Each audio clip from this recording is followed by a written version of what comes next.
Yan, good morning po sa kayong lahat. Nandito po tayo sa ating tinutuloyang hotel. Sa labas po meron pong farm ng ostrich. Nasa likod po siya. Yan. Ayaw pong tumayo eh. Yan po yung ating ostrich.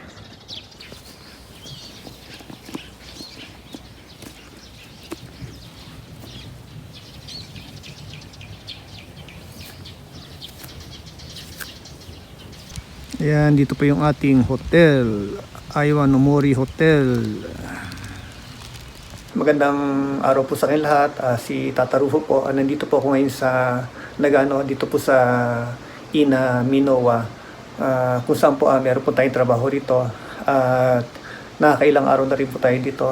Dito po ako nag-stay ngayon sa Aiwa no Mori Hotel. At okay naman po siya, no? Maganda naman po yung kwarto niya. At bukod po ron, meron po tayong parang mini zoo sa labas, no, pero ano lang po yun, no, yung ostrich lang po, no, kaya pagdating po natin dito sa loob ng pagbalik po natin sa hotel, sumisili po tayo sa bintana para po makita natin yung yung ostrich, kasi nakakatuwa din po, no.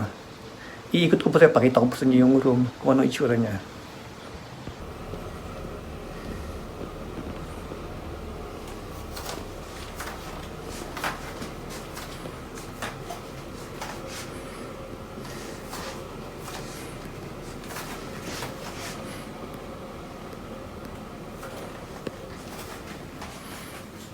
Ito po yung makikita natin sa labas.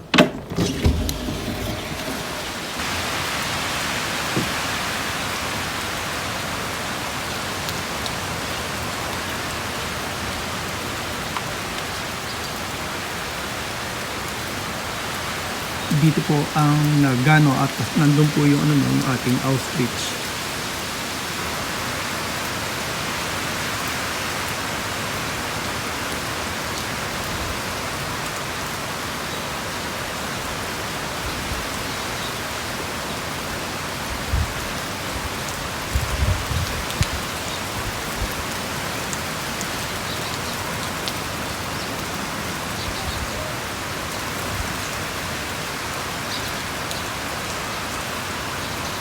Medyo basang-basa sila ngayon kasi umuulan po.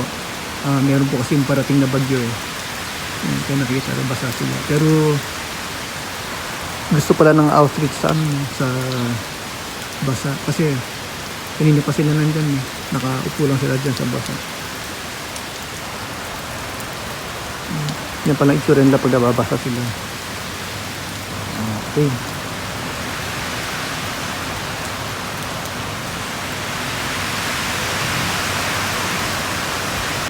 Ayan, nakita nyo na po yung ating tinutuloyan dito po sa Nagano. Kaya kung sakasakali pong mapasyal po kayo sa Nagano, isa po ito sa pwede po nating puntahan o tuluyan, no, na hotel, no, dito po sa Minowa, Ina.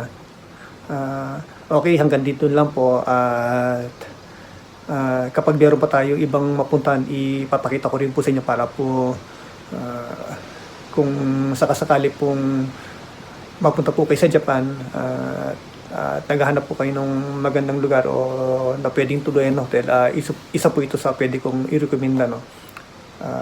Para na rin po dun sa mga nakatira din po sa Japan, isa rin po ito sa mga pwedeng nating puntahan.